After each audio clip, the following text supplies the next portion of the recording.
Hi, I'm Sangeeta Tapasvi and I welcome you to New Era Astrology. This astrology is based on modern psychology. So today we are going to discuss about the full moon that is going to happen on 12th April 2025, and this full moon is happening in the sign of Virgo at 29th degree. Sun will be in the Pisces at 29th degree. So Pisces is the last sign of the zodiac and 29th degree is also the last degree of any sign. So this definitely suggests that there will be some kind of endings, closure and culmination kind of experiences to our soul. And after that, after full moon, sun will immediately enter into Aries. So that will be a kind of a fresh vital energy force, and moon will be in Libra, so that will be kind of a loving, harmonious, balancing energy. So at the time of full moon, sun will be tightly conjunct with Chiron. Chiron is the planet of healing. It shows our emotional wound and it shows our healing also. So where healing can come from. So during that time, sun will illuminate our emotional wound that we have been carrying across lifetimes, not just for this lifetime but across lifetime. And generally this emotional wound we keep hidden under our kindness, compassion, silences, sacrifices. So this is our chance to heal ourselves once for all and across the lifetime. So throughout our journey, this is the point where we can heal that emotional wound.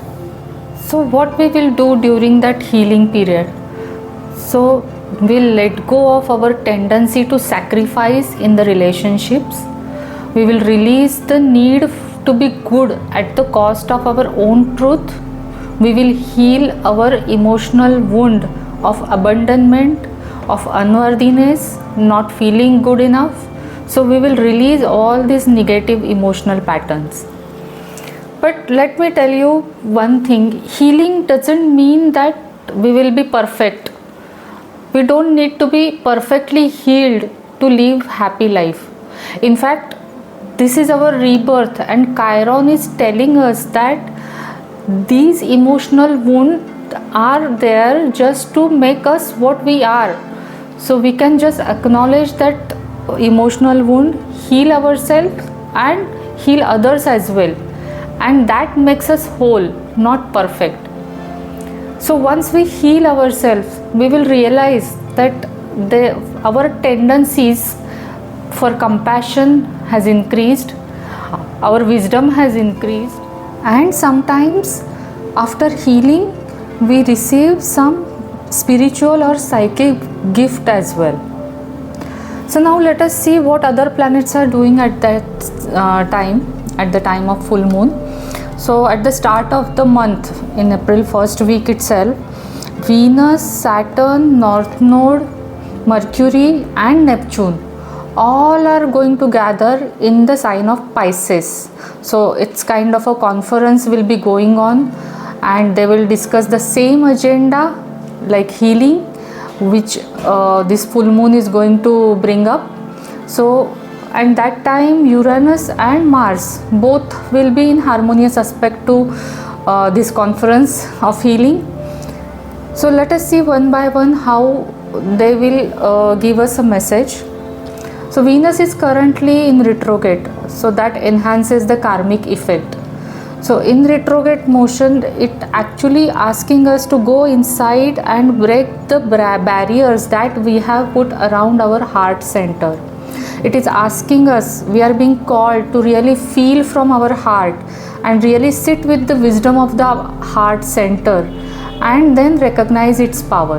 And when it is conjunct to Saturn, that gives some serious tone to it, or maybe the practical mode to it. So in that case, we will decide how to set the boundaries with others when we want to have a good harmonious relationship. So we'll have to set some boundaries with others. We will challenge the uncomfortable relationship dynamics. Then we'll set limits around our tolerance, how much we can tolerate in the relationship.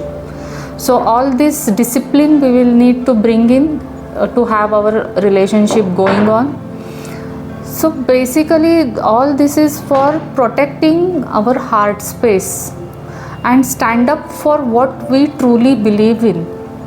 So Venus is still in retrograde and in conjunction with Saturn, so that means we will be healing our old relationship patterns for good.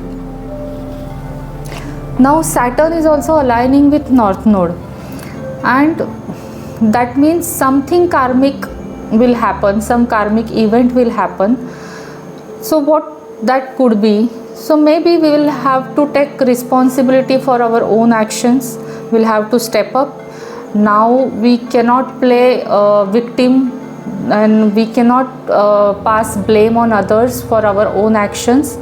So whatever we have created, we'll have to take the charge for good and go into the positive direction. So maybe we will feel little heavy during that time, but that is all for good. And sometimes we might face some difficult situation also because of all these changes in the relationship, but that's how Saturn works.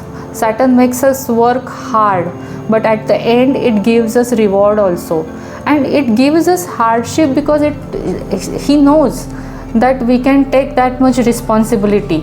And once we acknowledge that message of the Saturn, then immense growth can happen. We go to the next level of maturity, and then the reward waits for us. So Mercury and Neptune conjunction is there. So during that time we might experience some light bulb moment, or maybe some strong realization will come, or maybe some enlightenment will come into our certain life area. So that's how Mercury and Neptune works. Mercury is going direct on 7th April and Venus is going direct on 12th or 13th April, the day of full moon.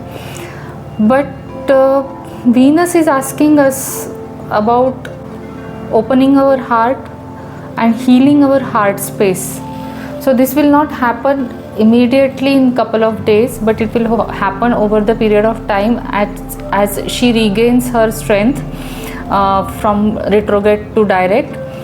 And we can say that our heart space will be kind of a reborn and will be ready to welcome the fresh energies of love and harmony.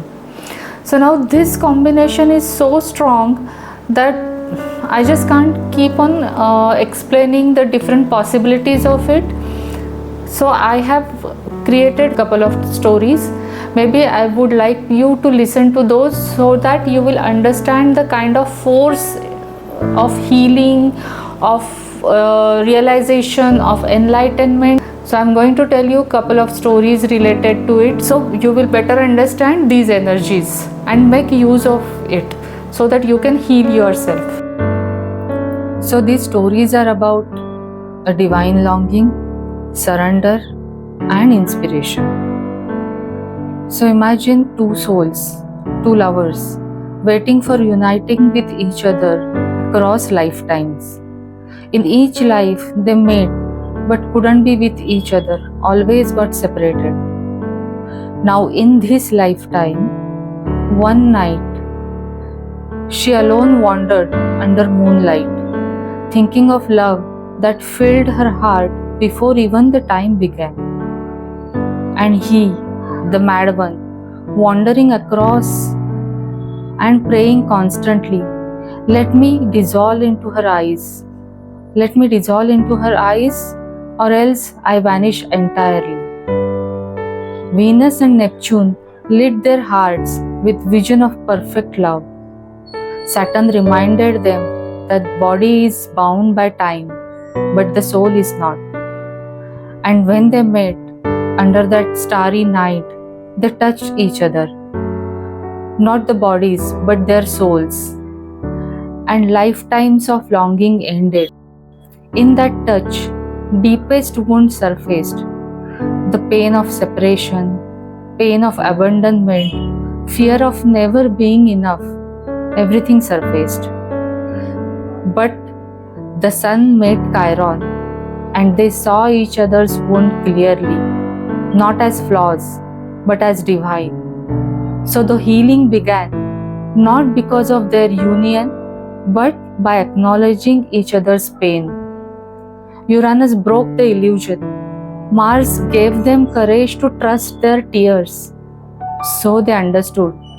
Love didn't need to be possessed, it needed to be remembered. Next story is about surrender. Imagine sound of distant temple bells or Sufi flute. Candles are flickering in the dark. So he was not born to preach, he was born to feel. And so he prayed, not with words, but with weeping. The beloved, Allah, Krishna, the formless one, was everywhere and nowhere. He wrote poems in the dust, sang to the river, lit incense not for the ritual but remembrance. Mercury gave him the language of dreams. Neptune, the desire for merging. Venus gave him longing. Saturn gave him discipline, for devotion is a practice, it needs discipline. North Node pulled him forward, even when he wanted to disappear in the divine. And then one night, as his knees pressed into the earth, Uranus struck, a flash of awakening. Mars in Cancer surged through his chest, a fire, but of love. He prayed until his voice cracked, until he saw his own wound, not as punishment, but as the place where God lives inside him. The sun stood with Chiron, and his pain, the wound, became the light. His longing was not weakness, it was the doorway. I am not separate. I am that which I seek. He wept, and in his tears the divine wept too. Now this story is about inspiration. Imagine a cluttered studio, painting studio filled with silence. You can imagine rain on window, some brush strokes. She didn't plan to become anything. She just kept painting. Every heartbreak, every dream, every moment, too big to speak. Mercury in Pisces made her forget logic. Venus made her romanticize her pain. Neptune painted through her hands. Saturn made her keep showing up even when no one noticed. And one day, she felt it. A vision, sudden and electric, from Uranus. A sound like a heartbeat in the rain from Mars in Cancer. She painted as if the divine had stepped inside her skin. She looked at the canvas and saw her own wound staring back. The part of her that never felt seen. But the sun met Chiron that day and said, paint from there. Not from perfection, but from the scar. Days later, the world called it a masterpiece, but to her, it was simply the moment when soul met the divine. I hope with these stories you have understood the message of the planetary alignments. I wish you good luck for your healing journey. And if you like the video, please let me know in the comment box. And if you haven't subscribed to the channel, then please do it now. And share this video with someone who need to watch this. Thank you so much. See you in the next video. Till then, take care. God bless.